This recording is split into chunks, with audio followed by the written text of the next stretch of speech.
Fala galera que acompanha o canal da 5T, tudo bem com vocês? Danilo aqui falando e vamos lá para mais um vídeo, uma videoaula aqui para vocês. E hoje eu quero conversar um pouquinho sobre a questão do volume. Aconteceu aqui no gráfico do mini índice, gráfico de 5 minutos, o IM20. Tá? Agora são basicamente 10 horas, hoje é dia 11/5, uma segunda-feira. E aconteceu um movimento que ainda assim é dúvida de muitos dos traders, tanto os que estão iniciando, até aqueles que já estão há algum tempinho no mercado. Que é exatamente aqui, ó, a questão do volume e o tamanho da barra, o tamanho do candle. Esse volume, no segundo candle do dia, aqui no gráfico de 5 minutos, esse volume gerou essa barra aqui. E essa barra aqui é uma barra consideravelmente grande, ela tem 500 pontos, basicamente 495 pontos, vou colocar aqui para que os amigos possam ver, ó, clicando com o mouse aqui em cima, 495 pontos. É uma barra, sim, grande, né? Pode ser considerado também um candle de força, principalmente aqui no início do pregão. E ela que startou todo esse movimento aqui, toda essa pequena tendência, que deu mais ou menos 1.420 pontos, né? Vamos arredondar aqui 1.500 pontos. E em seguida, aqui no término dela, aconteceu uma barra que foi muito parecida, com amplitude de 420 pontos, tá? E o tamanho aqui, visualmente falando, é muito parecido. E aqui, na análise técnica, a gente aprende a barra de ignição, ou seja, a barra que dá o start no movimento. E a gente sabe que no término da tendência, geralmente acontece uma barra de exaustão, que em teoria de Elliott, ou até mesmo naquele ciclo do mercado, é aquele movimento de euforia, aquele movimento final, onde quem acaba comprando é sempre os desavisados, tá? Aquela pessoa que geralmente busca comprar em topo, os rubinhos, né? Entra atrasado. Isso acontece, é normal. Mas aqui o interessante é que nessa barra aqui aconteceu esse esforço, tá? Isso é um estudo do Richard Wyckoff, muitos dos amigos já devem conhecer, caso não, foi ele o criador do Tape Reading, tá? É considerado um dos grandes analistas técnicos aí que já existiu, tá? Então ele basicamente dissecou tudo referente a volume. Inclusive tem vários indicadores que são baseados em estudos do Wyckoff de manipulação de mercado, né? Então ele tem estudo que ele considera um homem composto do mercado, dentre vários outros, oferta e demanda, que é extremamente válido para os dias de hoje, tá? Então isso funciona como lei da oferta e da demanda no mundo inteiro, não só no trade, mas toda essa questão de negociações. E aqui em específico eu vou utilizar o que ele fala que é esforço versus resultado, que é exatamente assim. A gente vê barras grandes que não teve um volume basicamente que acompanha aquela amplitude da barra, né? Porque geralmente é o volume, né? É o volume, a gente entende que é o volume que faz aqui o preço movimentar, ok?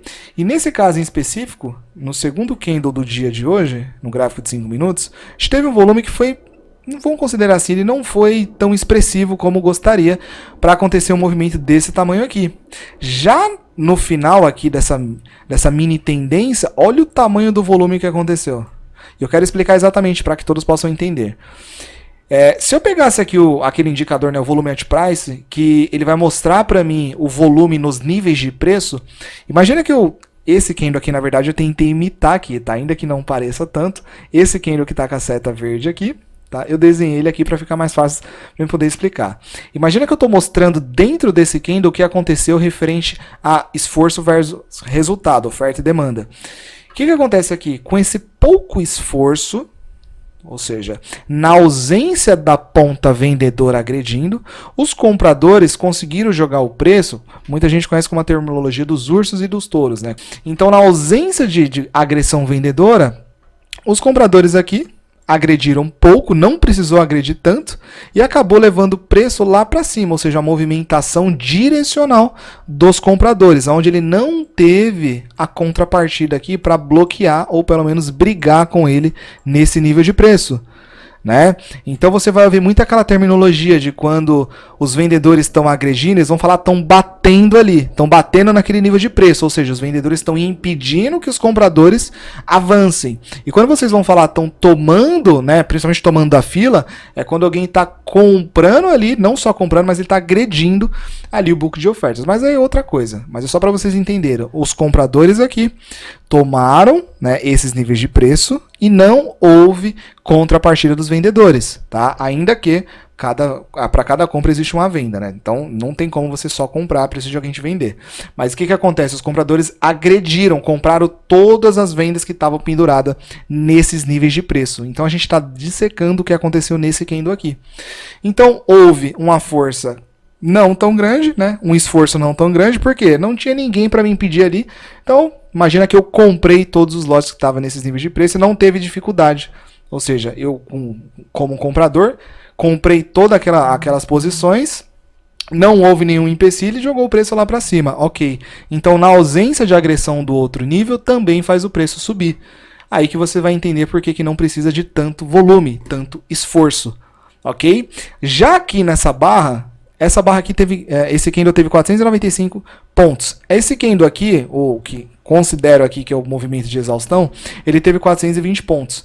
Só que tudo nesse candle foi o dobro. Volume, o número de negócios e também o número aqui de valor em dinheiro, 3,36 bilhões. Aqui foi tudo o dobro. A barra de exaustão foi tudo o dobro. O que significa? Significa que além de, aqui agora utilizando a análise normal que vocês sempre utilizam, análise técnica clássica, os níveis de suporte e resistência. Por que um preço para em um determinado nível de suporte ou resistência? Vão falar que é questão emocional, vão falar que é porque houve muita briga ali, ok, não quero entrar nesse mérito, mas a gente sabe que vai ter gente defendendo aquele nível de preço. Pode ser por memória, pode ser por vários motivos. Níveis emocionais, né? Mas a gente sabe que quando chegar próximo àquela região, por exemplo aqui, a gente vai ter briga. Por quê? Tem gente defendendo. Vai ter gente aqui querendo parar o preço, né? Vai impedir aqui que ele continue a subir. Ok? Isso são aquelas pontos clássicos, né, de suporte e resistência. Ok. E chegando próximo a esse nível, ainda acontece exatamente uma barra sim, que é considerada na análise técnica barra de exaustão, né? Essa daqui é de ignição, aqui dá o start no movimento, e essa aqui é aquela que dá que inicia pelo menos uma correção. Nem sempre é término, tá, gente? Tem que prestar atenção nisso. Nem sempre o movimento, a tendência se acaba. Pelo contrário, quando o preço está subindo, ele pode subir até a lua, quando ele está caindo, ele pode cair e não parar tão cedo. Tá? Não adianta utilizar somente isso aqui para você achar que vai pegar a virada de tendência. É mais uma ferramenta para acrescentar no estudo de vocês. Tá? Que também ela é muito efetiva. Hoje mesmo a gente pode ver isso, mas vários dias anteriores você também vai poder perceber isso. Principalmente quando o preço está lateralizado. Tá? Não precisa nem de indicador. Só na leitura do volume você vai entender o que eu estou falando aqui. Então, já que nessa barra houve ausência de agressões de venda, já nessa daqui foi o contrário. Por isso que foi o dobro de negociações, porque aqui, aí sim, teve vendedores defendendo esse nível de preço. Tá? Então, o comprador tentando tomar filha, parecendo vendedor, quero vender, quero vender. Automaticamente, cria-se um ambiente de briga, onde aparecem aqui vendedores. Ok? Ainda assim os compradores ganharam, só que olha o combustível, olha o nível de força que eles teve que fazer. Basicamente foi o dobro, mais que o dobro, foi o triplo de volume, porque apareceu a contrapartida para bloquear ali, para impedir que o preço continue fazendo seu movimento de alta. Tá? Então ainda que o candle aqui é um candle positivo, aqui o volume também está verde, pouco importa aqui a coloração do volume, a gente tem que entender que aqui houve briga. Tá? Possivelmente, tá? No próximo vídeo eu vou falar do sistema de absorção, como é que funciona, mas aí outra coisa talvez vai confundir para quem está iniciando agora. Tá? Mas a questão é o seguinte, aqui impediram que o preço continue a se desenvolver porque entrou agora agressões de venda também. Tá? Então os compradores que estavam com a bola toda aqui, viu que aqui ficou o negócio complicado, porque ele estava tentando tomar ali o lote da fila, né? Ou seja, ele estava tentando jogar o preço lá em cima e entrou vendedores ali para parar, né? E falar, opa, a gente está aqui, nesse nível de preço interessa que o preço pare por aqui. Ok? Danilo, mas como que eu vou poder entender que a gente chegou no movimento aqui de exaustão? A gente tem que analisar todo o contexto, além de movimentos aqui que a gente sabe de relações de Fibonacci, AB igual a CD, ou seja, níveis, né? Aqueles pontos onde a gente sabe que o preço geralmente para. Só com o estudo das barras dos candles a gente já consegue entender isso aqui. Olha só, todo mundo que comprou aqui, né, com certeza realizou aqui parciais ou até mesmo saiu da posição. Então, automaticamente entrou mais gente querendo comprar aqui, nesse nível de preço. E compraram e jogaram o preço lá para cima. Olha só, muitos interessados aqui, jogou o preço lá para cima. Se a gente for agora fazer a leitura do volume dessa barra gigante aqui, ó, olha só. Esse esforço teve esse resultado.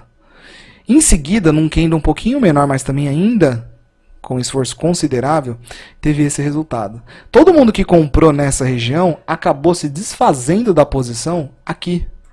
Então a gente já viu dois lugares onde as pessoas que estavam compradas já realizaram, né? Então a gente aqui pode considerar com o estudo de Elliott, onda 1, onda 2, onda 3 e possivelmente onda 5, tá? Mas tirando o estudo de Elliott aqui, a gente já viu que quem comprou aqui realizou aqui embaixo, né? Realizou aqui nessa correção. Quem comprou aqui, nesse meio aqui, realizou aqui em cima. Então você entende que você perdeu parceiro de compra. Você entende que agora talvez você já não tenha tantas pessoas querendo comprar nesse nível. Mas ainda assim, teve comprador e jogou o preço lá para cima. Só que encontraram exatamente o que eu havia falado aqui, que é o movimento aqui, essa barra de exaustão, que é quando entra, aí sim, o outro lado aqui para impedir o movimento. Tá? Então, basicamente, era esse estudo que eu queria falar para vocês. Vocês podem estar utilizando isso aqui no arsenal técnico de vocês aí, tá? Sempre em níveis de suporte e resistências, vocês vão ver esses níveis de briga aqui. Inclusive, já poderia entrar um estudo até sobre por que geralmente aparece aquele bull trap ou bear trap, aquela armadilha, o preço rompe e em seguida volta a cair. É chato essas violinadas, né? E você consegue, através do estudo de volume, identificar esses possíveis pontos, tá? Então, utilizando aqui aquele conceito de esforço versus resultado, a gente consegue entender esses movimentos aqui de ignição, ou seja, de start, e de exaustão. Tá? Vocês vão ver outras terminologias também, vão ver a terminologia como spike, que é aquele movimento de que espeta, que ele vai para cima de uma vez. Geralmente quando ele vai para cima, inclusive no price action, né, o preço dá aquele spike, dá aquele movimento estourado para cima. Em seguida, para quem estuda price action vai lembrar, ele faz aquele canal um pouco mais estreito, né? Tá? Então ele sobe, depois começa a andar um pouquinho, meio aqui num canalzinho. Aí depois tem vários outros estudos, mas no estudo de volume também a gente tem essas analogias de spike, a gente também tem power breakout também, que rompe, né, alguma faixa aqui, ok? Num próximo vídeo eu quero conversar com vocês sobre esse indicador aqui, que é o Ace Wave, tá? Que é basicamente as ondas de volume. Aí sim eu vou conseguir entrar mais a fundo no conceito de esforço versus resultado. E eu vou ficar para o próximo vídeo, que senão isso vai ficar muito longo. Se você estiver vendo no Instagram, já está um pouquinho longo, né? Mas também vai ser postado no YouTube para vocês acompanhar com mais tranquilidade. Tá? E aqui a gente já conseguiria ver, olha o esforço que aconteceu para subir aqui, tá? Olha só, já dando uma palhinha aqui para vocês. Olha o esforço aqui dessa onda que ocorreu essa movimentação. Olha já nesse próximo nível aqui, olha só. Já tinha caído o volume, já indicando total fraqueza aqui. Então você pode colocar esse indicador, você pode fazer a leitura do volume aqui, geralmente financeiro. Outra coisa também, gente, as linhas que vocês estão vendo aqui, esqueci de falar para vocês, basicamente, isso é visual, tá? Não precisa mais para quem está iniciando, você pode marcar o nível de volume, onde a gente sabe que é um volume um pouco acima da média, igual a linha azul. Passou da linha azul aqui, eu sei que é um volume um pouquinho acima da média. Passou da linha preta aqui, é um volume que já, né, ele está totalmente acima aí do considerável normal.